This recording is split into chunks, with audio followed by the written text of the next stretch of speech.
आप सबको मेरी तरफ से बहुत बहुत सलाम और प्यार कबूल हो। हम जानते हैं कि खुदा हम सबको प्यार करता है। जब भी हम उसकी इबादत के लिए उसकी नज़दीकी में हम बैठकर उसके ज़िंदा कलाम को सुनते पढ़ते और एक दूसरे की बरकत का बायस बनते हैं, और जब उसकी सताइश करते हैं उसमें भी उसकी तारीफ और तमजीद होती है। तो आइए हम खुदावंद के कलाम में से आज के लिए जो हमारे खुदावंद की तरफ से हमारे लिए इसबाक है, हम उस पर गौर करेंगे।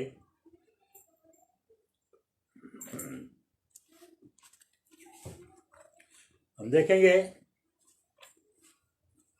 कि खुदावंद के कलाम में हमारे लिए उसकी तरफ से इतनी अच्छी रहनुमाई और बरकतें वो हमें देता है कि हम उसका अंदाज़ा नहीं लगा सकते। लेकिन खूबी तब ही नज़र आती है जब हम उसके कलाम को सुने, उसको समझें और फिर हम उस पर अमल करने वाले हों। जब हम ऐसा करेंगे तो फिर हम सबको उसकी तरफ से बड़ी बरकत मिलेगी। आज खुदावंद के कलाम में से हम अपने लिए एक ख़ास बात पर गौर करेंगे। हम कई दफ़ा कुछ काम करते हैं, वो काम जो है खुदावंद की नज़र में बड़े भले और नेकी के होते हैं, और खुदा भी इसको पसंद करता है। वो चाहता है कि हम भरपूर तरीके से अपनी ज़िंदगियों में ऐसे काम करें जो उसको पसंद आए, और उसी से वो खुश होता है और उसी से वो हमें बड़ी बरकत देता है। तो आज हम एक ख़ास लफ्ज़ है ज़ेबा, ज़ेबा, उस पर गौर करेंगे। ज़बूर की किताब का 33 बाब, ज़बूर की किताब इसका 33 बाब और इसकी 6ठी आयत में हम देखेंगे कि वहाँ पर क्या लिखा है। ज़बूर 33 और इसकी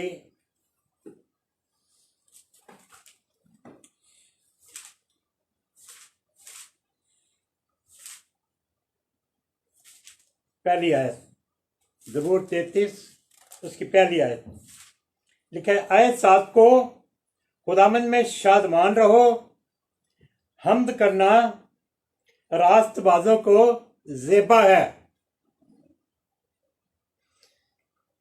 लिखा है खुदामंद में शादमान रहो, खुश रहो, हर वक्त अपने आप में मुतमय्यन रहो, खुदावंद के शुक्रगुजार रहो, उसकी नज़दीकी में रहो, उसके साथ चलो। और एक और काम जो हम करते हैं वो सिर्फ जो रास्तबाज लोग हैं उन्हीं को वो ज़ेबा देता है, उन्हीं को वो अच्छा लगता है। खुदा ना रास्तों की साइश, ना रास्तों की हम्दो तारीफ खुदा पसंद नहीं करता, बल्कि सिर्फ उन लोगों की पसंद करता है जो इसके हुक्मों पर अमल करते हैं, जिन्होंने अपनी ज़िंदगी उसको दे दी है।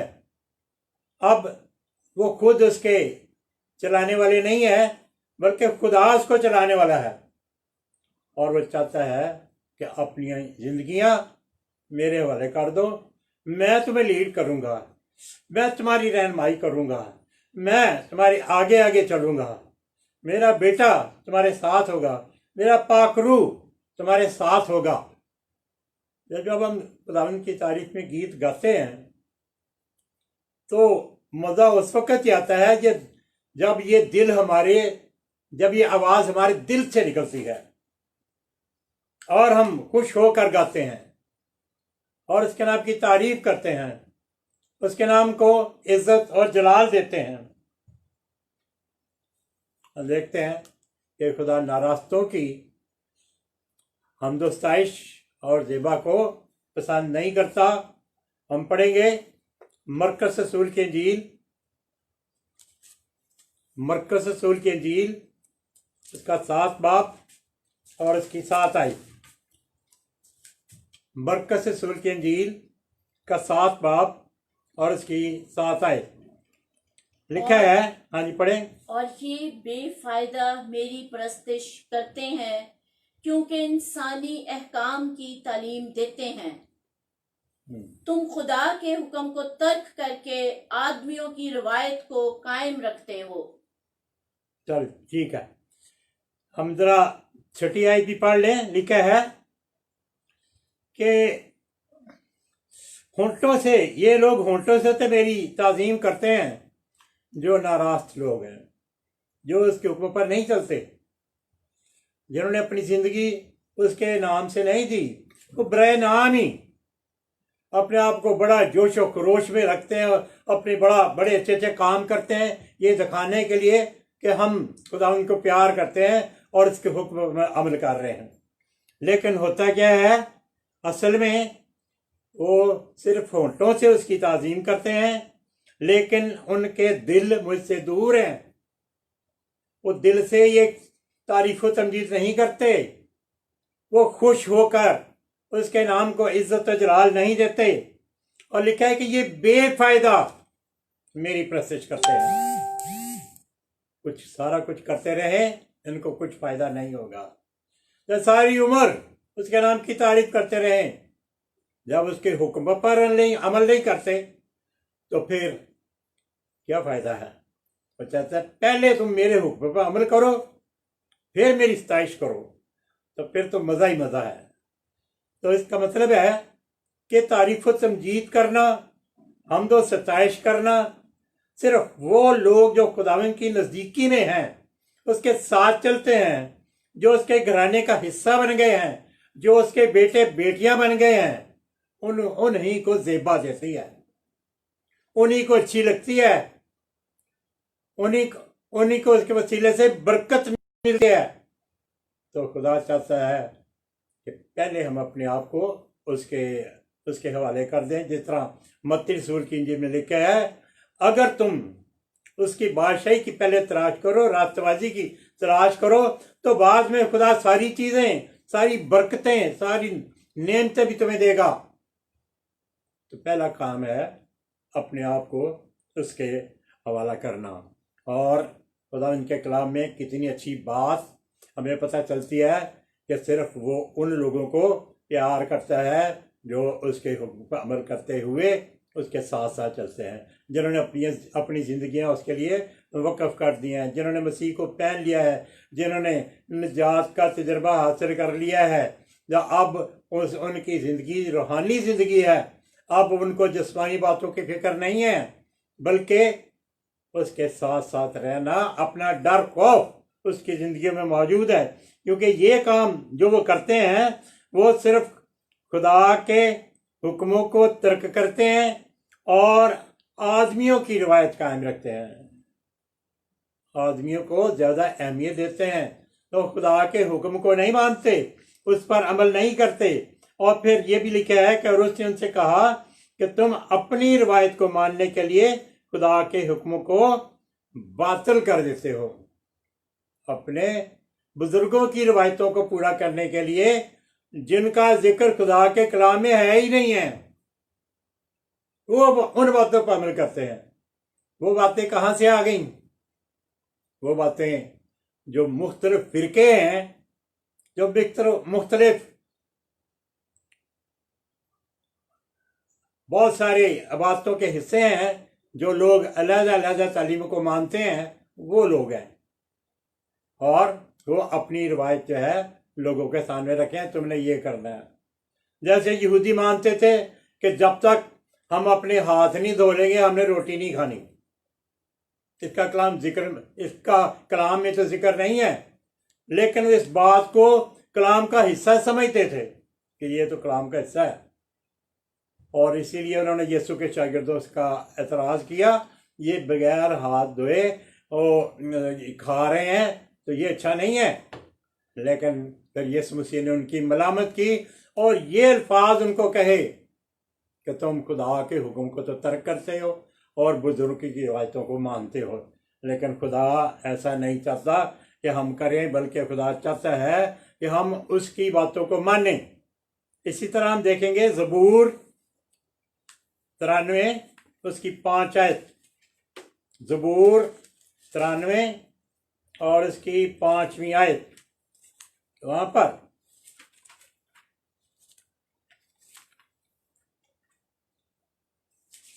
ज़बूर 93 और उसकी 5वीं आयत लिखा है, तेरी शहादतें बिल्कुल सच्ची हैं, आए खुदावंद। अब्दुलवाद के लिए कदूसियत तेरे घर को ज़ेबा है। कदूसियत खुदावंद की पाकीज़गी, उसका कुद्दूस होना, उसकी बड़ी ताकत, उसकी कुव्वत। और इसका जिक्र ये पहली आयत से शुरू है, 93 ज़बूर उसकी पहली आयत से लिखा है, खुदावंद सल्तनत करता है, वो शौकत से मुलब्बस है, क्योंकि खुदावंद कुदरत से मुलब्बस है और उससे कमरबस्ता है, इसलिए जहान कायम है और उन्हें जुम्बुश नहीं। तेरा तख्त कदीम से कायम है और जो अजल से है। उसकी पावर देखें, उसकी ताकत देखें, सब कुछ खुदा उनके हाथ में है। वो कदूस है, वो पाक है, वो उसने उसका जिंदा रहना अबदियत है, शुरू से है और आखिर तक रहेगा, अज़ल से है और अब तक रहेगा। और जो उसके हुक्मों को मानेंगे, उसके साथ चलेंगे, वो उनको भी अब तक अपने साथ रखेगा। ये है उसकी ताकत, ये है उसकी कुव्वत, ये है उसकी कदूसियत। और वो कहता है कि ये कदूसियत जो है सिर्फ खुदा ही को ज़ेबा देती है, सिर्फ उसको ही ये अच्छी लगती है। ये मुकाम हम किसी और चीज को नहीं दे सकते। ये मुकाम जो है हमारे बाप और खुदा का और खुदावंद का है। उसने सारी दुनिया जहान को कायम किया, सब कुछ उसके इख्तियार में है। जो कुछ चल रहा है दुनिया और सारी दुनिया और उसके पर लोग सारे, ये उसके इख्तियार में, उसकी कुव्वत से बने हैं। उसने इंसान को भी पैदा किया अपनी ताकत और कुव्वत से, अपना रूह इंसान के बीच में फूंक दिया और उसको जीती जान बना दिया। यह है उसकी कदूसियत। वो चाहता है कि हम इस बात को समझें कि ये इज्जत, ये अच्छा मुकाम, ये उसकी पावर, ये सिर्फ उसी को ज़ेब देती है, क्योंकि वो खुदावंद है। तो सब कुछ उसके हाथ में है। एक एक चीज जिस पर वो कादिर है, एक एक चीज पर वो हावी है। ऐसी कोई बात नहीं जिससे हम कहें कि हमारा खुदा किसी चीज से कम है। नहीं, किसी चीज से कम नहीं है। और ज़बूर 147 की पहली आयत में भी, ज़बूर 147 उसकी पहली आयत में भी लिखा हुआ है यही सताइश के बारे में। ज़बूर 147 और उसकी पहली आयत लिखा, खुदावंद की हम्द करो, क्योंकि खुदा की मदह सराई करना भला है, इसलिए कि ये दिल पसंद और सताइश ज़ेबा है। क्योंकि वो ही सब चीजों का खालिक और मालिक है। सब कुछ उसके हाथ में है, सब कुछ उसके कंट्रोल में है, सब कुछ उसके हुक्म से होता है। तो हम क्यों ना उसकी ताकत को माने, उसको हम पूरी पूरी इज्जत दें, पूरा पूरा जलाल जो है वो सिर्फ उसी को मिले। और कहता है कि ये उसको बहुत पसंद है कि हम उसी की सताइश करें। और वो सिर्फ अपने लोगों से ये इस बात को पसंद करता है। जो उसको मानते हैं, जो उसके साथ चलते हैं, जो उसके हुक्मों पर अमल करते हैं, सिर्फ उन ही लोगों को ये ज़ेबा देता है कि वो उसकी तारीफ व तमजीद करें, और खुदा इस बात से खुश होता है। और क्योंकि क्या लिखा है, क्योंकि खुदा की मदद सराई करना भला है।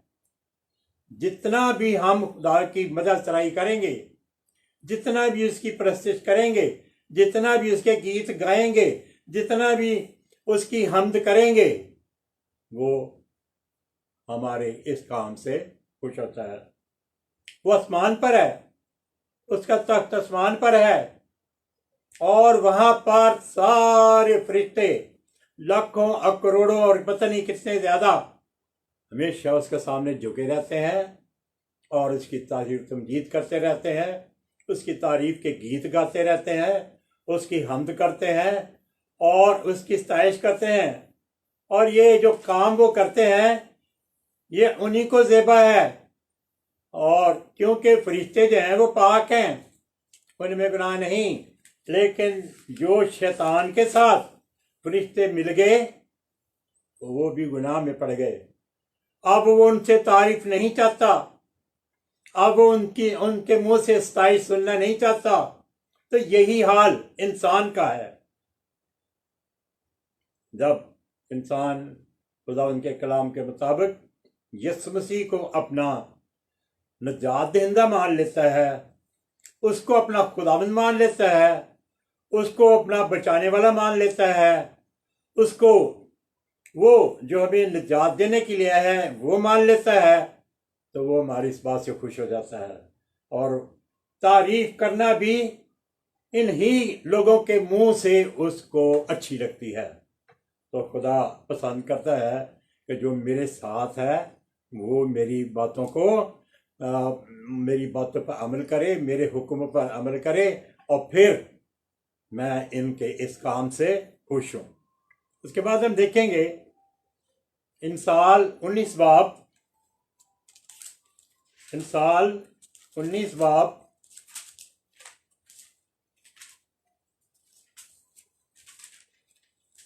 इंसाल की किताब 19 बाब और उसकी 10 आयत। जब अहमद के लिए नाज व नेमत ज़ेबा नहीं, तो खादम का शहजादों पर हुक्मरान होना और भी नामुनासिब है। लिखा है, जब अहमद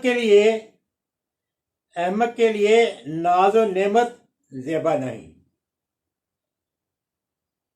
जो बेवकूफ़ है वो उसको लाडों से पालना, उसके नखरे उठाना, उसकी देखभाल करते रहना, लिखा है कि ये ज़ेबा नहीं देती उसको, क्योंकि उसने अच्छी बात कोई अपने मुंह से नहीं निकालनी। उसका जहन जो है वो काम नहीं करता, वो अकल को इस्तेमाल नहीं करता।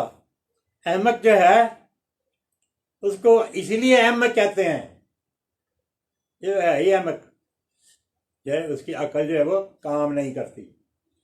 तो उसके लिए हम लाड करें, उसको बड़ी नेमतों से पालें और उसको करें, उसका फायदा कोई नहीं, क्योंकि उसने बड़े होकर कोई अकल की बात नहीं करनी, बल्कि हमेशा उल्टी बात ही अपने मुंह से निकालेगा। हमेशा गैर मौजू बात जो है उसके मुंह से निकलेगी। लेकिन जो खुदावंद की मर्जी को समझता है, अकल का इस्तेमाल करता है, अच्छे काम करता है, नेक काम करता है। इसलिए जब खुदा ने सुलेमान को चुना तो खुदा ने उसे पूछा भी तुझे मैं क्या दूं, क्योंकि वो पहले ही खुदावंद की नज़दीकी में था। तो उसने कहा कि मुझे अरे खुदा, मुझे से तुझे अकल, दनाई, समझ दे दे, हिकमत दे दे, मुझे और कुछ नहीं चाहिए। खुदा ने कहा अभी मैं इस बात से बड़ा खुश हुआ हूँ कि तूने बादशाहियाँ नहीं मांगी, तूने खजाने नहीं मांगे, तूने और चीज़ें नहीं मांगी। मैं तुझे हिकमत दनाई समझ भी दूंगा और तुझे दुनिया की दूसरी चीज़ें भी दूंगा। इस दुनिया में ना तो तुझसे पहले कोई ऐसा शख्स हुआ है और ना तेरे बाद कोई ऐसा शख्स होगा जिसको बहुत ज़्यादा हिकमत दनाई खुदा ने और समझ दी है, और इसके साथ साथ इज्जत भी दी है, सरफराजी भी दी है, बड़ी बड़े उसको खजाने भी दिए हैं, एक एक चीज़ दूसरी चीज़ें भी उसको मुहैया की। तो हम देखते हैं कि ये बात उसके लिए फिर हम देखते हैं कि मुनासिब है कि उसके माँ बाप ने अगर उसके साथ उसकी परवरिश में उसके साथ उसके नाज और नखरे जो हैं उन्होंने बर्दाश्त किए हैं, उसकी बड़ी हिफाजत की है, उसको बड़ी देखभाल की है, उसको हर तरीके से उन चीज़ों से उन्होंने उसको उस पर अमल किया है ताकि वो आगे बढ़ता चला जाए। तो हम देखते हैं कि खुदा ये बात पसंद करता है कि हम उसकी मर्जी को पूरा करें और उसके साथ साथ चलें, और जो ऐसे काम नहीं करता उसके लिए वो काम करना भी गलत है, वो उसको ज़ेबा नहीं देता। और इसीलिए लिखा है कि नाज और नेमत ज़ेबा नहीं, किसके लिए? जो खुदा की ज़ेबा दी जाती है या इज़्ज़त दी जाती है, ये ऐसे ही लोगों को ये बरकत मिलती है जो उसकी नज़दीकी में रहते हैं, उसको खुश करते हैं, उसकी मर्जी को पूरा करते हैं। तो अजीज़ों, करें, खबरदार करें। हमें खुदा के कलाम ने हमें वार्निंग दे दी है कि अगर तुम मेरे हुक्म पर अमल नहीं करोगे तो फिर ये सारी बरकतें भी नहीं पाओगे। अगर तुम मेरी कदूसियत में, मेरी पाकीज़गी में शामिल नहीं होगे तो तुम फिर किसी बरकत के तुम हकदार भी नहीं हो। लेकिन जो मेरे हुक्म पर अमल करेगा, जो मेरे साथ चलेगा, उसके देख मैं कितनी बरकत देता हूँ। पहली बात कि अबदी ज़िंदगी पालेंगे, वो हमेशा हमारे साथ रहेंगे। दूसरी बात, उनको हम अपने साथ अपने इख्तियार में शामिल करेंगे। तीसरी बात कि वो हमें अपनी सारी मेरास में भी शामिल कर लेगा। और चौथी बात, हमें कोई गम, कोई दुख, कोई मुसीबत, कोई तकलीफ हमारी ज़िंदगी में नहीं आएगी, बल्कि वो हमें हमेशा आराम, सुकून और इत्मीनान में रखेगा और हमारे आंसुओं तक भी पहुंच देगा। अब आप मेरे पास आ गए हो, अब तुम्हें गम करने की ज़रूरत नहीं है, अब तुम्हें दुख पाने के लिए या रंज में जाने के लिए या मुसीबत में पड़ने की ज़रूरत नहीं है, क्योंकि अब वो दौर ख़त्म हो गया। वो सिर्फ दुनिया की ज़िंदगी में ही था, लेकिन अब जो ज़िंदगी अबदी ज़िंदगी है, इसमें जो मेरे साथ होगा वो हमेशा हमेशा मेरी कदूसियत में शामिल हो जाएगा। यानी कितनी अच्छी बात है कि ये कदूसियत जो है सिर्फ उसी को ज़ेबा देती है, और जो मसीही, जो लोग मसीह पर ईमान लाते हैं, जो इसके साथ मिल जाते हैं, उनको भी इस कदूसियत का हिस्सा मिलेगा। ये भी उनके लिए ज़ेबा होगी। क्या बात है कि वो हमें अपने उस सारी बरकतों में शामिल करेगा, अपने साथ लेके चलेगा, ताकि हम अपनी नहीं बल्कि उसकी मर्जी को पूरा करते हुए उसके नाम को इज्जत और जलाल देने वाले हों। हम पढ़ेंगे इंसाल की किताब, उसका 25 बाब, इंसाल की किताब उसका 25 बाब और उसकी 27 आयत। बहुत शहद खाना अच्छा नहीं और अपनी बुजुर्गी का तालिब होना ज़ेबा नहीं है। खुदा ने हमें इस दुनिया में ज़िंदगी दी है, और किसी की ज़िंदगी थोड़ी होती है, किसी की ज़िंदगी बहुत लंबी होती है। और ये खुदा की देन है, खुदा की मर्जी है। और खुदा जिसको पसंद करता है उसको ज़्यादा उम्र देता है। वो उस बुजुर्गी में शामिल होता है और उस बुजुर्गी में शामिल होने के वसीले से उसको बड़ी बरकत मिलती है।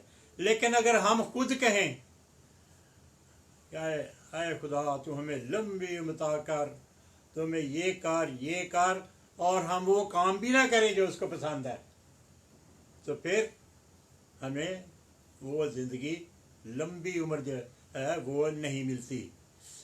बल्कि खुदा जिसको ये ज़िंदगी देता है उसको साथ इज़्ज़त और सरफराजी भी देता है, उसके साथ इज़्ज़त और सरफराजी भी देता है। हम पढ़ेंगे ज़बूर 127।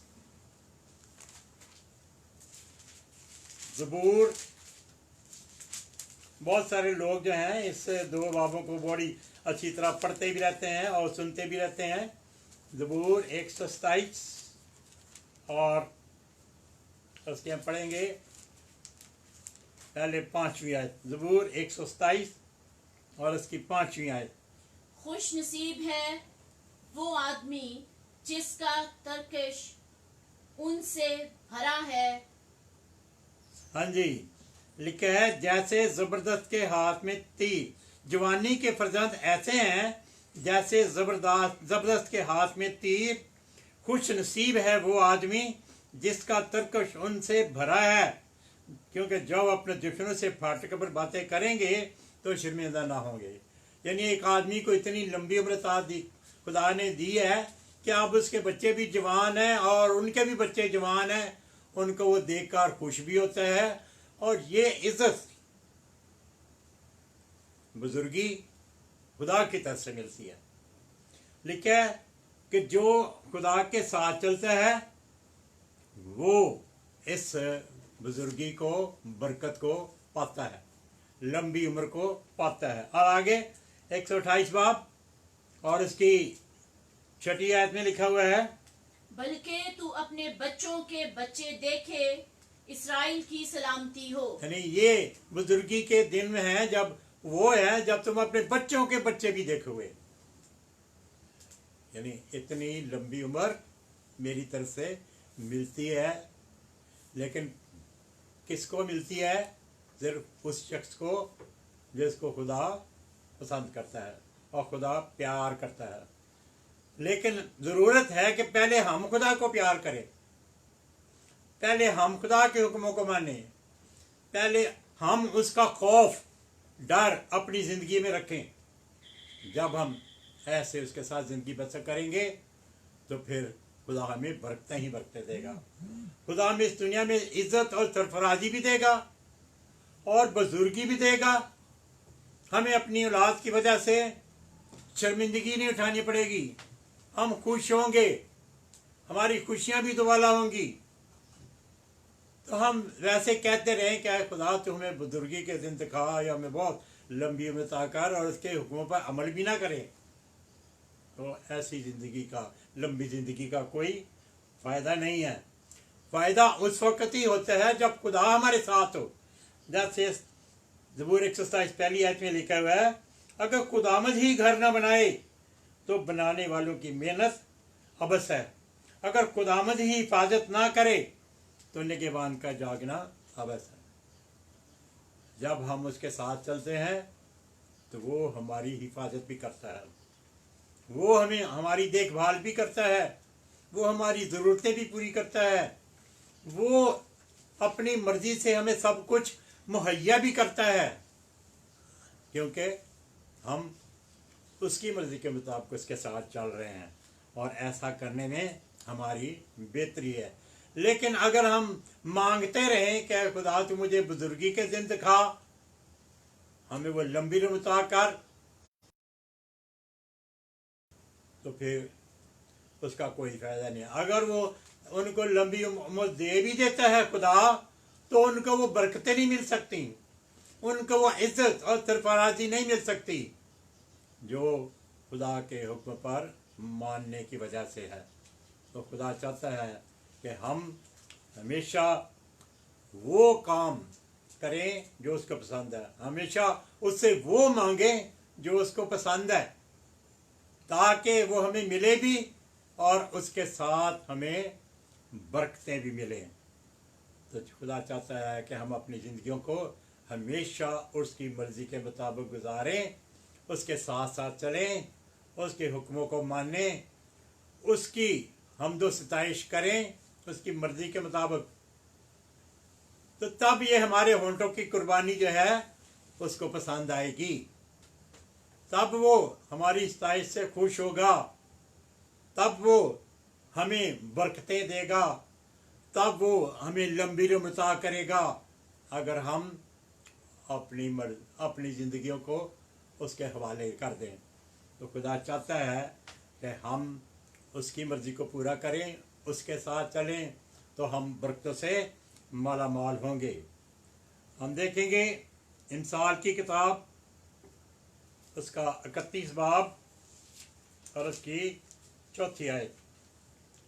इंसाल 31 बाब और उसकी 4 आयत लिखा है, बादशाहों को आए लमुएल, बादशाहों को मैं खोरी ज़ेबा नहीं, यानी शराब पीना उनको मुनासिब नहीं। बादशाह है, उसका बड़ा अच्छा रुतबा है, खुदा ने उसे इज़्ज़त दी है, खुदा ने उसे सरफराजी दी है, खुदा ने उसे बहुत अच्छे तरीके से हर उसकी ज़रूरत को पूरा किया है। और फिर ज़रूरी है कि वो इस चीज़ से भागे, क्योंकि ये चीज़ जो है उनके लिए ठीक नहीं है। आगे भी लिखा है, शराब की तलाश हाकिमों के शायान नहीं है। का मतलब है कि खुदा ने जो इतने बड़े काम उसको दिए हैं, इतना बड़ा रुतबा दिया है अपनी हुकूमत चलाने के लिए, उसकी निगरानी करने के लिए, उसका ध्यान उस सारी बरकत के लिए जो खुदा ने से दी है उस तरफ रहना चाहिए, और वो शराबों के चक्कर में ना पड़े, क्योंकि जो शराबों के चक्कर में पड़ता है उसको बरकत नहीं मिल सकती। वो अपनी सोच भी खो बैठता है, वो अपनी दनाई भी खो बैठता है, वो जो इख्तियार खुदा ने से दिया है वो इख्तियार भी खो बैठता है, क्योंकि वो शराबों के चक्कर में पड़ गया। लेकिन जो अपनी जिम्मेदारी पूरी करता है, हर तरफ ध्यान रखता है कि फलां जगह पर मेरे लोग मौजूद हैं, मुझे ज़रूरत है कि इनको हर तरीके से इनको खुराक मिले, इनकी तमाम चीज़ें पूरी हों, उसको अपने लोगों की फिक्र होनी चाहिए, क्योंकि वो बादशाह है। और जो अपनी आवाम की, जो अपनी रियाया की फिक्र करता है, वो लोग भी बादशाह को पसंद करते हैं कि ये बादशाह हमारा ख्याल करता है। तो जो बादशाहों का बादशाह है, खुदावंदों का खुदावंद है, जब हम उसको अपना बादशाह तस्लीम करते हैं, मसीह को अपना बादशाह तस्लीम करते हैं, तो वो हमारी फिक्र करता है। मसीह हमारी फिक्र करता है, उसको हर वक्त हमारी फिक्र लगी रहती है, वो हमें बचाना चाहता है, वो हमें अपनी नज़दीकी में रखना चाहता है। हमें बचाने के लिए हमारा बादशाह अपनी जान दे देता है कि मैं अपने लोगों को बचा लूँ। जैसे उसने कहा कि मैं अच्छा चरवाहा हूँ, ये अच्छा चरवाहा अपनी भेड़ों के लिए अपनी जान भी दे देता है, क्योंकि वो उनका मालिक है। अच्छा चरवाहा गलाबान जो है वो अपनी भेड़ों का मालिक है। वो कहते हैं कि जो नौकर है वो जब कोई जंगली जानवर आता है तो वो भेड़ों को छोड़ के भाग जाता है, वो अपनी जान की फिक्र करता है, क्योंकि वो भेड़ें उसकी नहीं है, इसलिए उनको उन भेड़ों की फिक्र नहीं है। लेकिन जो अच्छा चरवाहा है वो अपनी भेड़ों की जान बचाने के लिए अपनी जान दे देता है कि मैं अपनी भेड़ों को बचा लूँ। और उसने हम सब उसके चरागाह की भेड़ें हैं। हम जितने मसीही उसके साथ हैं, हम उसकी चरागाह की भेड़ें हैं। वो हमारा निगहबान है, वो हमारा चरवाहा है, वो एक अच्छा चरवाहा है जिसको हमारी फिक्र है, और वो हमारी इस ज़रूरत को पूरा करने के लिए हमेशा हमारा ख्याल करता है। तो हम देखते हैं क्योंकि वो बादशाह है, इसलिए अपनी अवाम की, अपनी रियाया की फिक्र करता है। वो इस शराबों के चक्कर में नहीं पड़ता कि वो शराबें पी के पड़ा रहे और फिर उसको कि कोई चीज़ नज़र भी ना आए। हम देखेंगे होसिया की किताब, इसका 4था बाब, होसिया की किताब इसका 4था बाब।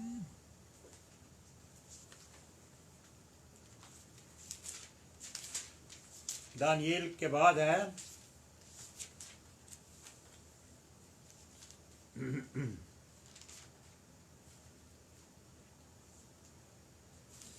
होसिया, उसका 4था बाब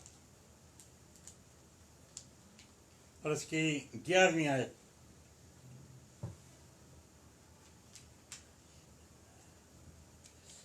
लिखा हुआ है, बदकारी और मैं और नई मैं से बसीरत जाती रहती है। जब एक आदमी शराब पीता है तो अपनी अकल खो देता है। बसीरत, अकल, दिनाई, समझ, देखना, सब खत्म। आंखें भी सुर्ख हो जाती हैं और उसको कुछ नजर नहीं आता सही, जो ज्यादा शराब पीने वाला है।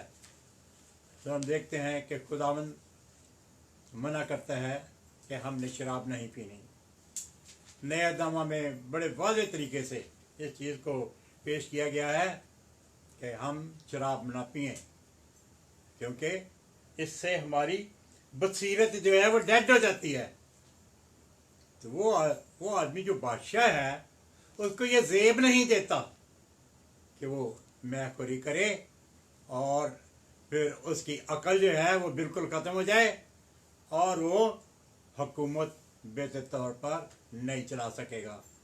तो इसलिए बड़ा ज़रूरी है कि हम इस बात को समझें कि जो अपने आप को गलत कामों से दूर रखें।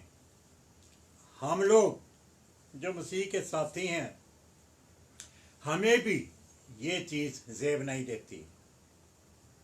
बादशाहों के लिए तो क्योंकि उनका दर्जा है एक बहुत बड़ा, बहुत बड़ी जिम्मेदारी है, उसको तो ठीक है, उसको लाजमी है कि वो इसमें शामिल ना हो, इसको ना पिए। लेकिन हम जो मसीही हैं, हमें भी खुदा ने एक बड़ा दर्जा दे दिया है। खुदा ने हमें भी मसीह में होने की वजह से एक बड़ा मुकाम दे दिया है। अब हम शैतान के साथी नहीं हैं, अब हम खुदा के बेटे हैं।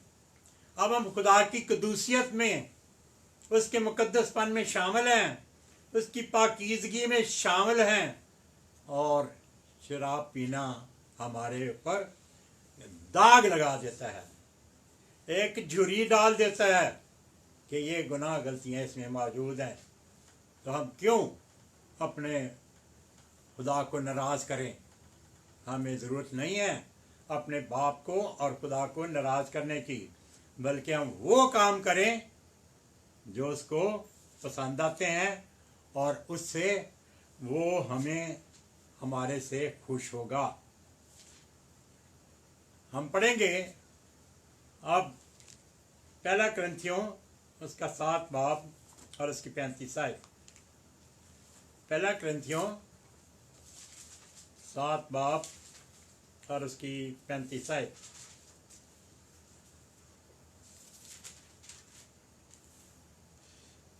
ये तुम्हारे फायदे के लिए कहता हूँ, ना कि तुम्हें फंसाने के लिए, बल्कि इसलिए कि जो ज़ेबा है वो ही अमल में आए और तुम खुदावन की खिदमत में बेवसवसा मशगूल मशगूल रहो। रहो।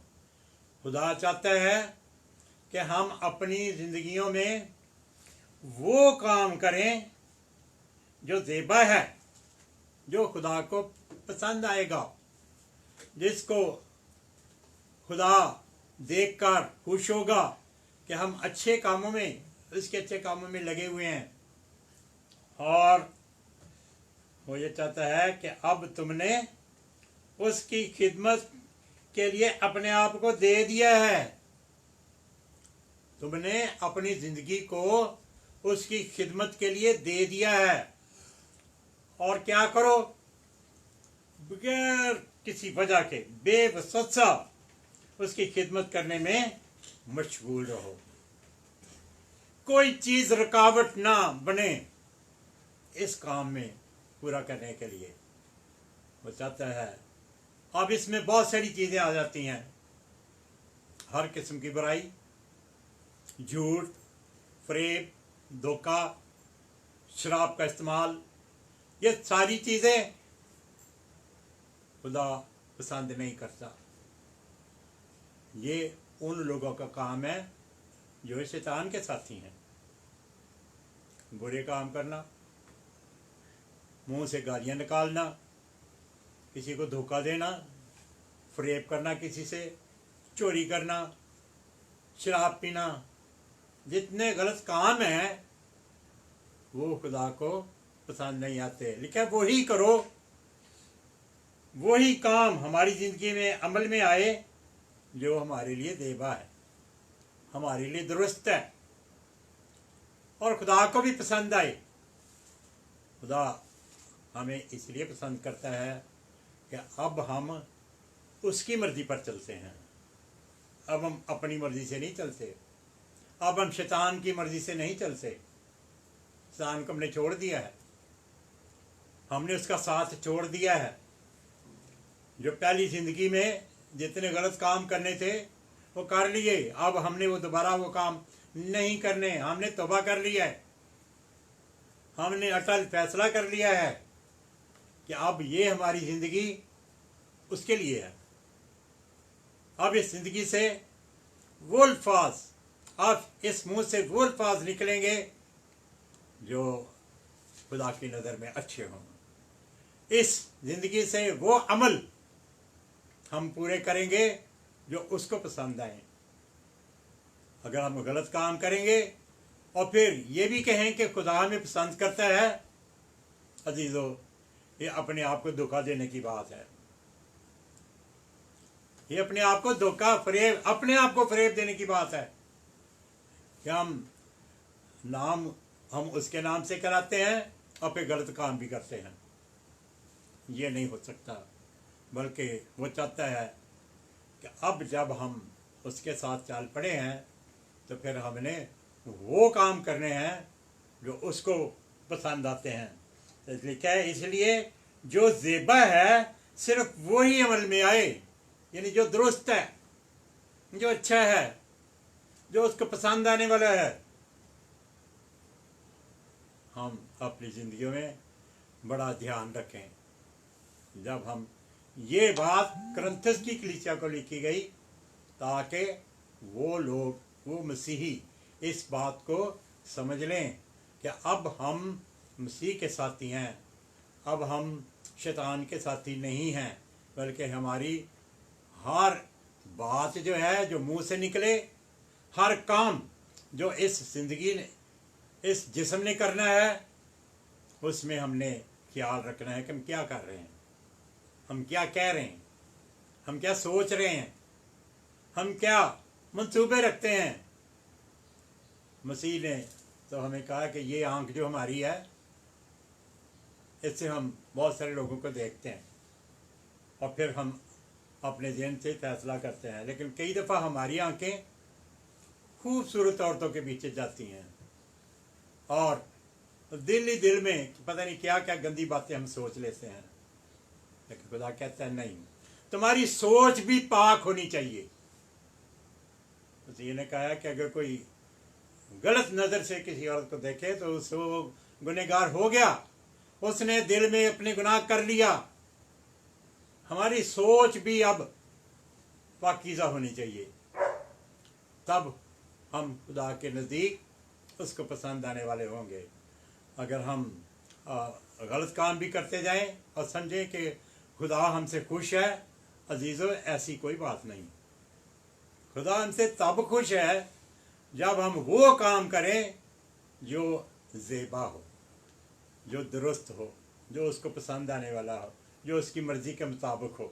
तो खुदा चाहता है कि हम अपनी ज़िंदगियों से वो काम करें जो हम सब के लिए बड़ी बरकत का बायस बने। यही पहला कुरिन्थियों का खास उसका 12 बाब,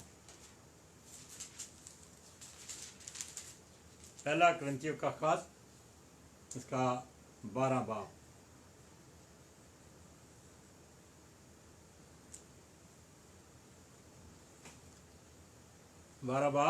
और उसकी 23 आयत।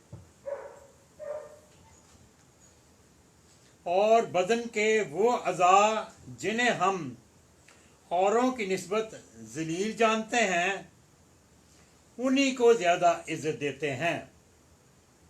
हमारे जिस्म के बहुत सारे हिस्से हैं, हाथ हैं, पाँव हैं, नाक है, कान है, मुंह है, और हमारे जिस्म में पेट है, और इसके सारे एक एक अज़ा है।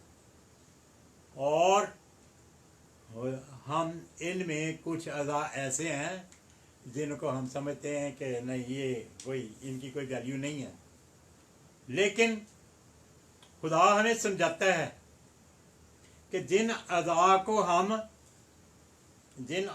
हम मामूली समझते हैं या जलील समझते हैं, खुदा उन्हीं को इज्जत देता है, उन्हीं से हमारी इज्जत बनती है, उन्हीं को खुदा पसंद करता है। और आगे भी लिखा है, ताकि हमारे अज़ा बहुत ज़ेबा हो जाएं, जिनको नाज़ेब समझते हैं, जिनको हम हकीर समझते हैं, जिनको हम बुरा समझते हैं, खुदा उन्हीं को ज़्यादा इज्जत देता है। अज़ीज़ों, ये वैसे भी है कि एक कलीसिया में ऐसे लोग हैं जो मामूली हैं, मामूली आदमी हैं, ये भी कह लें कि गरीब आदमी हैं, और एक ऐसे हैं जो अमीर हैं। जब कोई अमीर इबादत के लिए आता है तो हम उसको बड़ी रिस्पेक्ट देते हैं, आओ जी आओ जी आओ जी, यहाँ आए, यहाँ आप बैठें, यानी उसको हम इज्जत देते हैं। तो जब कोई गरीब आता है तो हम उसकी परवाह ही नहीं करते, हम कहते हैं ओ तो पीछे जाके बैठ जाओ।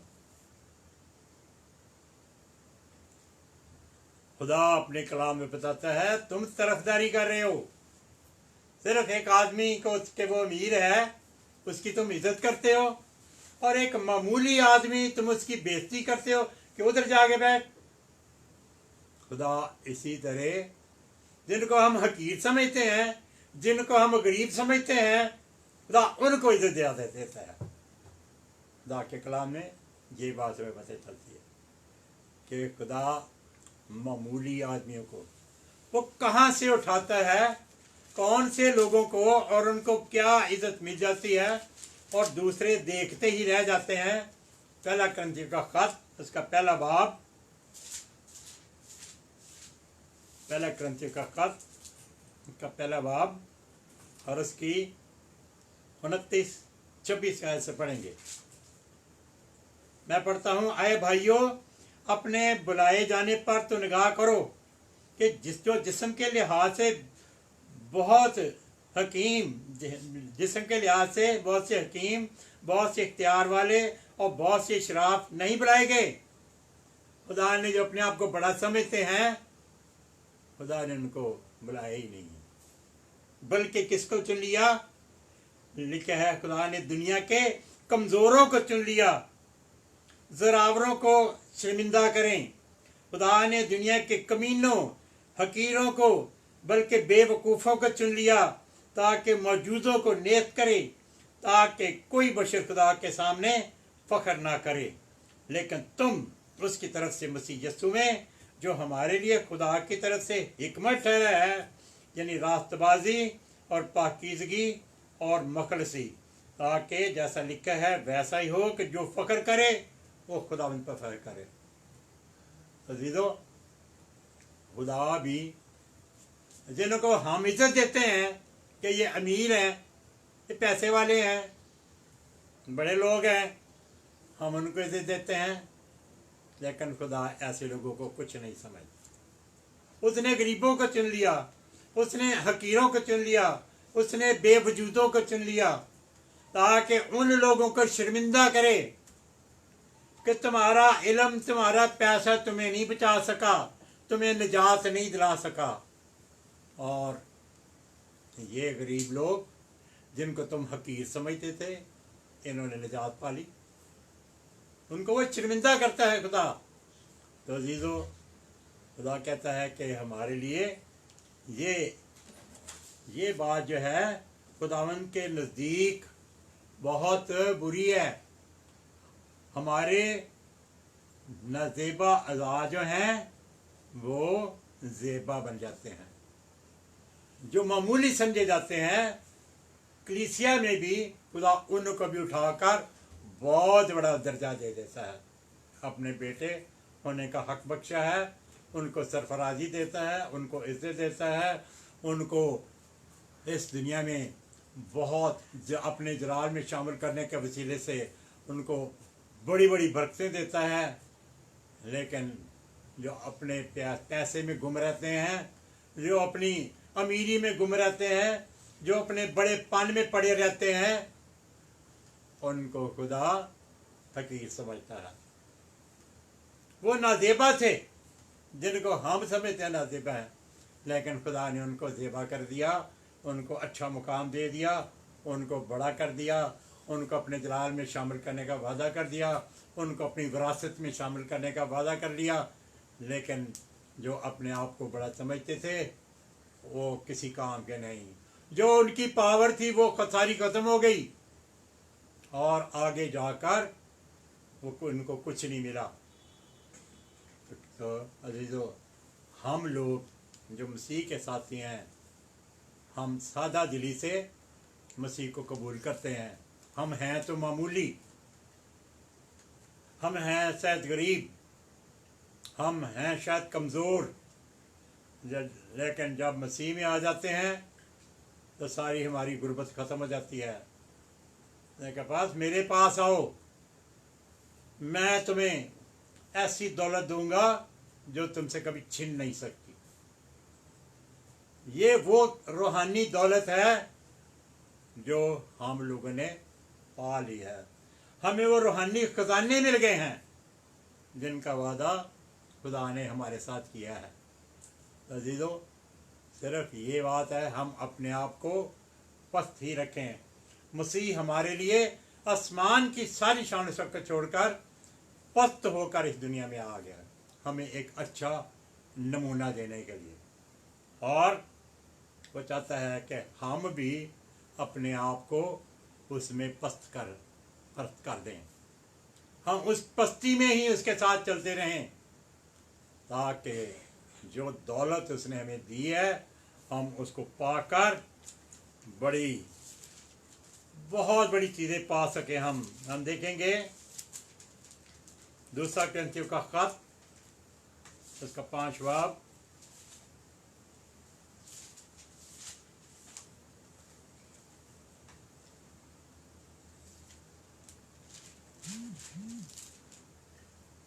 दूसरा कुरिन्थियों का खत, उसका 8 बाब, उसका 8 बाब और उसकी 9वीं आयत। क्योंकि तुम हमारे खुदावन यीशु मसीह के फजल को जानते हो, अगरचे वो दौलतमंद था मगर तुम्हारी खातर गरीब बन गया। आगे भी लिखी है एक बड़ी अच्छी बात, आगे भी दर्ज है। क्या है? वो हमारी खातर इस दुनिया पर आ गया, बड़ा दौलतमंद था, हर चीज़ उसके पास थी, हर चीज़ का इख्तियार था, खुदा का बेटा खुदा के साथ था, हर चीज़ का खालिक मालिक। लेकिन वो इस दुनिया में आ गया और गरीब बन गया, ताकि उसकी गरीबी के सबब से तुम क्या हो जाओ, दौलतमंद हो जाओ। ये दौलत कौन सी है? ये रूहानी दौलत है, जिसका देने का उसने हमारे साथ वादा किया है। तुम भी पस्त कर दो अपने आप को, जिस तरह उसने हमारे निजात देता ने पस्त किया। तो सारी दौलत, सारा इख्तियार, सारा सारा कुछ जो उसके पास था उसको छोड़ आया, इस दुनिया पर हमारी तरह इंसान बन गया। उसने अपने आप को गरीब कर दिया और उसने इसी गरीबी में ज़िंदगी बसर की। और हमें भी उसने, जो हम गरीब लोग हैं, जो हकीर लोग हैं, जो मामूली लोग हैं, उनको कलाम सुनाने के लिए आ गया। वो गरीबों को कलाम सुनाने के लिए आ गया। तो जो रास्तबाज हैं उन्हें मेरी ज़रूरत नहीं है, क्योंकि वो पहले ही अपने आप को रास्तबाज समझते हैं, पहले ही अपने आप को वीर समझते हैं, पहले ही अपने आप को समझते हैं कि हमारे पास सब कुछ है, हम पैसे से सब कुछ कर सकते हैं। लेकिन वो पैसे से निजात नहीं हासिल कर सकते। इसीलिए यीशु मसीह ने दौलतमंदों के बारे में कहा कि जो दौलतमंद है वो उस निजात को नहीं पा सकते, क्योंकि उनका ध्यान अपने पैसे की तरफ, अपने रुपए की तरफ, अपने इज्जत की तरफ, अपने वकार की तरफ, उस तरफ ही रहता है। वो खुदा की तरफ अपना ध्यान नहीं लगाता, खुदा को प्यार नहीं करता, खुदा के हुक्मों को मानता नहीं है। तो इसलिए उसने साफ साफ कह दिया कि दौलतमंद का उसकी बादशाही में शामिल होना बड़ा ही नामुमकिन है। लेकिन ये बात नहीं है कि दौलतमंद जो हैं वो खुदा की बादशाही को पा नहीं सकते। अजीज़ो, लूका रसूल की इंजील उसके 19 बाब में पहली चंद आयात में जिक्र है ज़कई का। अमीर आदमी था, वो पैसे कमाए, चक्रों के साथ लूटा, लोगों को धोखा फरेब किया। टैक्स मसूल वाला था, इसलिए लोगों के जो मसूल लेने वाले होते हैं वो उनको ये लालच दिलाकर, भाई तुम्हारे पैसे तो इतने बनते हैं, अब मैं आपके लिए थोड़े कर देता हूँ, लेकिन उसमें से मुझे भी तुम्हें कुछ देना होगा। और वो उनसे नजायज़ पैसे लेते हैं। उसने यीशु मसीह के बारे में सुना कि वो बता रहा है कि भी दौलतमंद जो है खुदा की बादशाही में शामिल नहीं हो सकती। के दिल में भी शौक़ पैदा हुआ मैं मसीह को देखूं, लेकिन उसके लिए एक मुश्किल थी कि उसका कद छोटा था, कि मैं यीशु मसीह को देख नहीं सकता। लूका 19 बाब इसकी पहली चंद आयात हैं। लेकिन उसने कहा कि मैंने मसीह को देखना है, जिसने ये बात बताई है। चला गया, आज देख के ही छोड़ूंगा मसीह को। और उसने देखा भीड़ बड़ी थी यीशु मसीह के इर्द गिर्द। कहने लगा मेरा तो बड़ा मुश्किल, मैं उनके बीच में घुस के भी नहीं जा सकता, मेरे कपड़े ना गंदे हो जाएं, मेरा फलाना ये ना हो जाए, वो ना हो जाए। तो कहने लगा भी वो यीशु मसीह इस रास्ते से आ रहे हैं, मैं दरख्त पे चढ़ जाता हूँ, जब यीशु मसीह आगे आएगा तो मैं देख लूँगा, मेरी हसरत पूरी हो जाएगी। चलते चलते चलते यीशु मसीह वहाँ पर पहुँचे तो उसने देखा है ये यीशु जिसने कहा है कि भी अमीर आदमी खुदा की बादशाही में शामिल नहीं हो सकते। ये क्या बात है। तो अभी वो आए ही थे नीचे, दरख्त के नीचे। तो यीशु मसीह ने नजर उठा के कहा आए ज़कई, नीचे उतारा है। वो यीशु को मेरा नाम कैसे पता चल गया है? मैं तो गुनहगार आदमी हूँ। लेकिन जैसे ही यीशु मसीह ने कहा ज़कई नीचे उतरा, उसने छलांग लगाई यीशु के सामने। यीशु मसीह ने कहा कि तेरे घर आज निजात आई है। अच्छा, आज तेरे घर निजात आई है, मैं तेरे साथ तेरे घर चलूँगा। वाह, बड़ा खुश। ये तो बड़ी अच्छी बात है। मैं तो सिर्फ उसको देखना ही चाहता था, तो वो तो मेरा मेहमान बन गया। और घर पहुंचते पहुंचते उसने कुछ फैसले कर लिए। जब घर पहुंच गया, यीशु मसीह को बिठाया और वो बातें जो यीशु मसीह ने बताई हुई थी वो उसके ज़हन में थी। उसने कहा, आए यीशु, मैं अपनी आधी दौलत गरीबों को बांटता हूँ। हो गई। और जो बाकी की दौलत है वो मैंने जिससे मैंने नजायज़ लिया है, मैं उसको 4 गुना अदा करूँगा। जैसे मैंने 100 रुपये ठगे, मैं अब उसको 400 रुपये वापस करूँगा। और मैं सबको जानता हूँ, सब मुझे याद है किस किस से मैंने नजायज़ पैसे लिए। किसी से 2000 नजायज़ लिए, किसी से 4000 नजायज़ लिए, किसी से 500 नजायज़ लिए, और उनको 4 गुना उनको पैसे वापस कर दिए। यीशु मसीह खुश हुए कि ये बात कभी नहीं हो सकती कि अमीर आदमी बच ना सके। वो बच सकता है, बशर्ते के ये रुकावट जो बीच में पैसे वाली है ये ना ख़त्म हो जाए। जब तक ये ख़त्म नहीं होगी वो आदमी बच नहीं सकता। और वो उसने ख़त्म कर दिया अपने आप। यीशु मसीह ने उसको कुछ नहीं कहा। उसने घर जाते ही ये फैसला कर लिया कि मैं आज आसमान की बादशाही को पाऊंगा। ये पैसा मेरे क्या काम हो गया। उसने लोगों को बांट दिया और लोगों को वापस कर दिया जिनसे उसने नजायज़ लिए थे, और वो यीशु मसीह के पीछे लग गया। तो हम देखते हैं अजीज़ों, खुदा भी पसंद करता है कि हम वो काम करें जो उसकी नज़र में ज़ेबा है, वो काम ना करें जो उसकी नज़र में ज़ेबा नहीं है। अगर हमने ज़िंदगी बचानी है तो हम सारी चीज़ों को अबूर करके छोड़ दें, उनको पीछे कर दें, आगे हम मसीह के पास पहुँचें। और मसीह के पास पहुँचने से बाद हम उसको कबूल कर लें तो हम हमेशा की ज़िंदगी के वारिस हो सकते हैं। जो वो चाहता है कि हम अपनी मर्ज़ी से नहीं बल्कि उसकी मर्ज़ी के साथ उसके साथ साथ चलें। और पहला कुरिन्थियों 12 बाब 24 आयत अभी हमने पढ़ा है, लेकिन इसके साथ ही ये दूसरी आयत है। पहला कुरिन्थियों 12 बाब, उसकी पहले हमने 23 आयत पढ़ी थी, अब हम 24 आयत 7 वाली आयत को पढ़ते हैं। लिखा है, हालांकि हमारे ज़ेबा अज़ा मोहताज नहीं, मगर खुदा ने बदन को इस तरह मरतब किया है कि जो उस मोहताज है उसी को ज़्यादा इज्जत दी जाए। और ये रूहानी तौर पर भी है कि जो हमारी नज़र में मोहताज है, बिल्कुल गरीब है, मस्कीन है, खुदा उसको इज्जत देता है। खुदा उसको इज्जत देता है क्योंकि उसके काम ज़ेबा हैं, खुदा की मर्जी के मुताबिक हैं।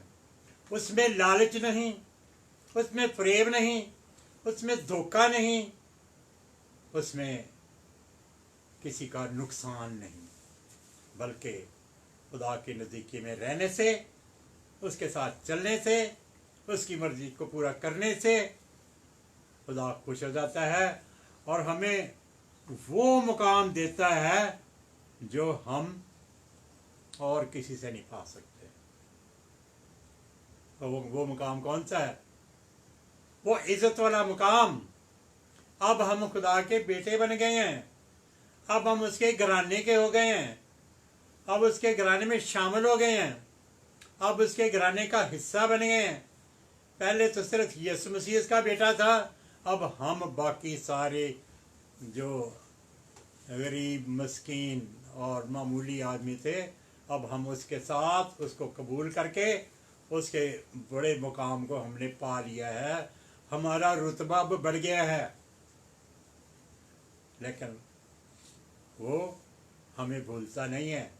उसने हमें अपने साथ उस रुतबे में शामिल करके लिखा है कि तुम मेरे साथ तख्त पर बैठोगे और लोगों के फैसले करोगे, तुम इंसाफ करोगे। और जो उसके तख्त पर बैठा है वो गलत फैसला नहीं कर सकता, जो गलत इंसाफ नहीं कर सकता, वो इंसाफ ही इंसाफ करेगा उसका इंसाफ जो है वो बेइंसाफ़ी नहीं होगा। उसने भी हमारे साथ इंसाफ किया है, हम मामूली आदमियों को उसने चुन लिया है और हमें अपने साथ वो मुकाम दिया है। तो अजीज़ों, वो चाहता है कि हम ऐसे काम करें जो उसकी नज़र में भले हों और ऐसे काम करने में हमारी बेहतरी है। हम इसी पहला क्रंथियों का ख़ास उसका 13 बाब में एक बड़ी सी चीज़ देखते हैं। पहला क्रंथियों का ख़ास का 13 बाब और उसकी 5वीं आयत, मोहब्बत का जिक्र हो रहा है और 5वीं आयत में लिखा है कि मोहब्बत जो है नाजेबा काम नहीं करती। मोहब्बत जो है नाजेबा काम नहीं करती, अपनी बेहतरी नहीं चाहती, झुंझलाती नहीं, बदगुमानी नहीं करती, बदकारी से खुश नहीं होती, बल्कि रास्ते से खुश होती है। मसीह ने जो मोहब्बत का दर्स हमें दिया है, खुदा बाप ने हमारे साथ प्यार जो किया है, मोहब्बत जो की है, उसकी मोहब्बत में ये खूबियाँ हैं। क्या है कि मोहब्बत जो है नाजेबा काम नहीं करती। कोई ऐसा काम जिसको पसंद नहीं आता वो काम नहीं करती। हमने मसीह को कबूल कर लिया है, अब हम में मसीह की मोहब्बत जो है वो आ गई है। उसने हमें अपनी मोहब्बत में शामिल कर लिया है और उसकी मोहब्बत में शामिल होने की वजह से अगर हम चौथी आयत से शुरू करें तो और ज़्यादा बातें जो हैं वो भी हमें पता चलती हैं। लिखा है कि मोहब्बत साबर है, मोहब्बत मेहरबान है, मोहब्बत हसद नहीं करती, मोहब्बत शेही नहीं मारती, मोहब्बत फूलती नहीं, मोहब्बत नाजेबा काम नहीं करती और मोहब्बत अपनी बेहतरी नहीं चाहती, मोहब्बत झुंझलाती नहीं, मोहब्बत बदगुमानी नहीं करती, मोहब्बत बदकारी से खुश नहीं होती, बल्कि रास्ते से खुश होती है और मोहब्बत जो है सब कुछ सह लेती है, सब कुछ यकीन करती है, सब बातों की उम्मीद रखती है, सब बातों की बर्दाश्त करती है। मोहब्बत को ज़वाल नहीं।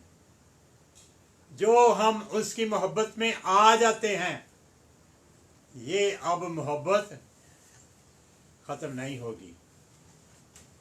ये मोहब्बत अब ख़त्म नहीं होगी, इसका कोई एंड नहीं है। क्या इसको कोई ज़वाल नहीं, इसका कोई आखिर नहीं।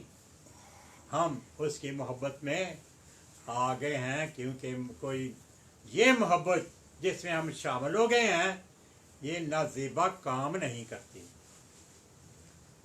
वो काम जो उसको पसंद आते हैं सिर्फ वही करते हैं जो ज़ेबा हैं। ये मोहब्बत हमें सिर्फ वो काम करने में हमारी मदद करती है जो ज़ेबा हैं, जो दुरुस्त हैं, जो उसकी नज़र में अच्छे हैं, जिनका अंजाम अच्छा है, जिनका अपने बीच में शामिल कर लेना अच्छा है। तो अजीज़ों, फिर हम क्यों एक अच्छी बात को छोड़कर हम बुराई के पीछे भागें, हम गलत चीज़ों के पीछे भागें। उसने हमें रास्ता दिखा दिया है। ये दो रास्ते हैं। ये मोहब्बत का रास्ता है, इसके काम सारे काम ज़ेबा है।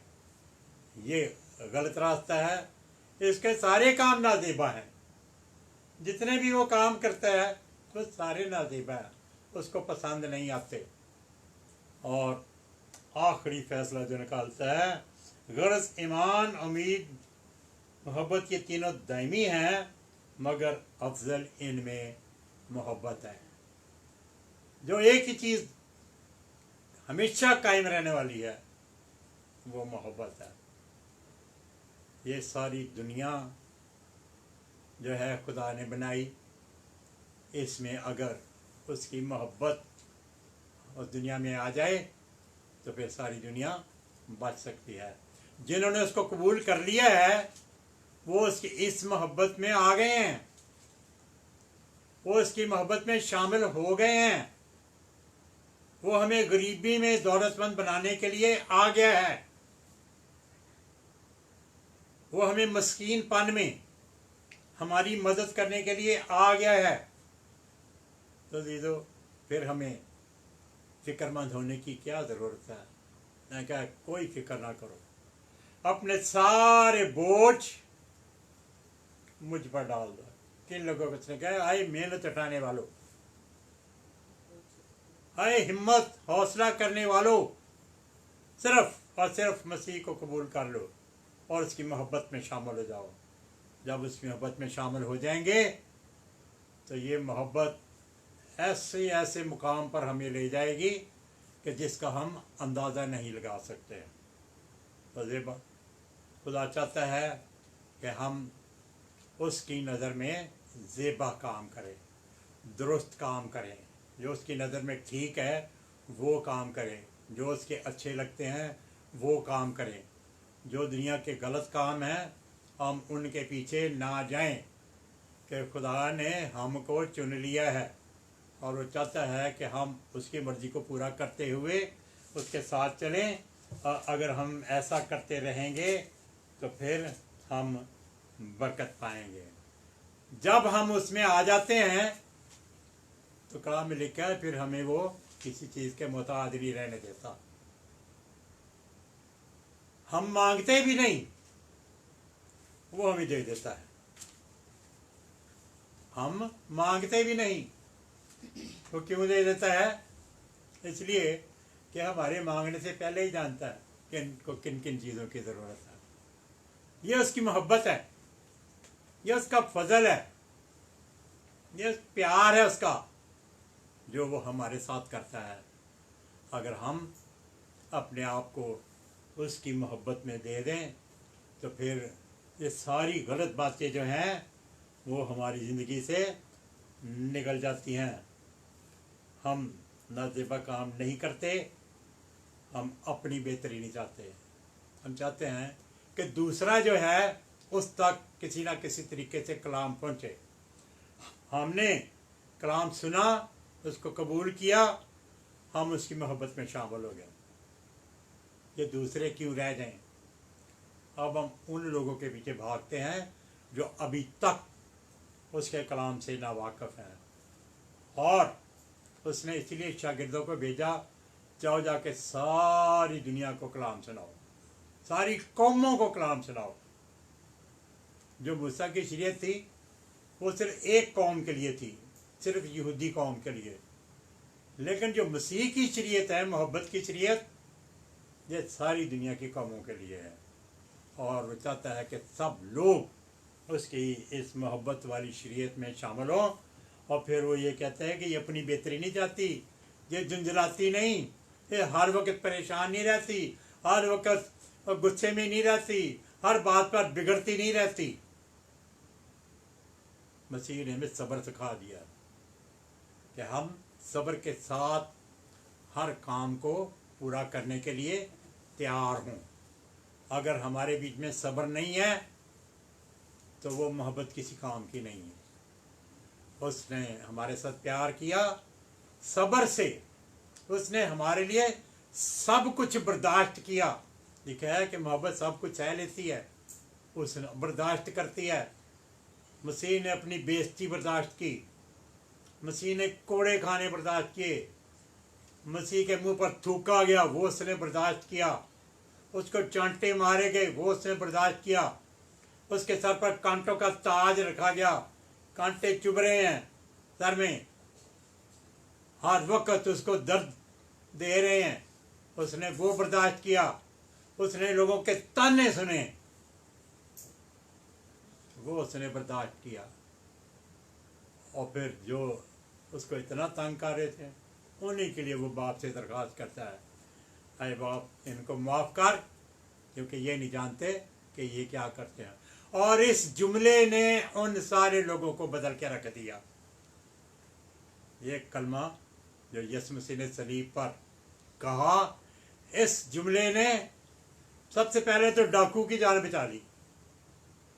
उसी वक्त वो कहने लगा, आए यीशु, हम जानते हैं कि तू नेक है और तूने कुछ नहीं किया। उसने दूसरे को भी डांटा, हमारी ये सज़ा जो है ना, हम तो वाजबी हम पा रहे हैं, हम इसके लायक हैं क्योंकि हमने गलत काम किया। लेकिन इस यीशु ने कोई बुरा काम नहीं किया कि लोगों ने उसको सलीब पर चढ़ा दिया। और वो यीशु से कहता है, अरे यीशु, जब तू अपनी बादशाही में पहुंचे तो मुझे याद करना। उसने कहा, वो तो दूर की बात है, तू अभी मेरे साथ सब फारूक होगा तो मेरे साथ फिरदौस में होगा। और लेकर उस जुमले ने उन लोगों की जानें भी बचा दी। पतरस ने उनको बताया कि तुमने एक बेगुनाह शख्स को सलीब पर चढ़ाया। वो भी मान गए कि हाँ, भी हमसे गलती हो गई, हम इसकी माफ़ी चाहते हैं। और इस माफ़ी के वसीले से 3000 यहूदियों ने, जिन्होंने उसको सलीब पर चढ़ाया था, यीशु मसीह को कबूल करके अपनी ज़िंदगियों के रास्ते को ठीक कर लिया। अब वो उस मोहब्बत में शामिल हो गए जो यीशु मसीह ने उनके साथ की। अजीज़ो, खुदा आपके साथ हो, खुदा हम सबको बड़ी बरकत दे। ये लफ्ज़ जो ज़ेबा का आज हमने कलाम से बार बार मुख्तलिफ जगहों से देखा है, हम इसको हमेशा अपने ज़हन में रखें। खुदा दुरुस्त काम को ही ज़ेबा करार देता है।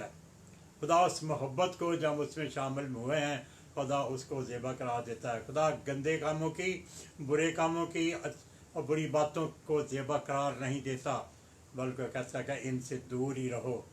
हम वो काम करें जो उसकी नज़र में ज़ेबा है। खुदा इसीलिए हमें प्यार करता है कि हमने उसके इतनी बड़ी कुर्बानी को कबूल कर लिया है और फिर हम उसके साथ शामिल हो गए हैं। अब हम भी उसके साथ उसकी कुर्बानी में शामिल हो गए हैं। अब हमारी ज़िंदगियां दांव पर लगी हुई हैं। अब ये कुर्बानी हम अदा कर रहे हैं और चाहता है कि हम इस कुर्बानी से दुनिया के सारे गलत कामों को छोड़ दो। ये एक हमारी बहुत बड़ी कुर्बानी है और उसके बाद तुम्हें हमेशा की ज़िंदगी और खुदा आसमान पर देगा। खुदा हम सबको बड़ी बरकत दे, अपने जलाल के इस्तेमाल करे और उसके हुजूर हमें हर काम जो ज़ेबा है उसको करने के लिए हमें ताकत, हिम्मत और कुव्वत दे। खुदा आपको बड़ी बरकत दे।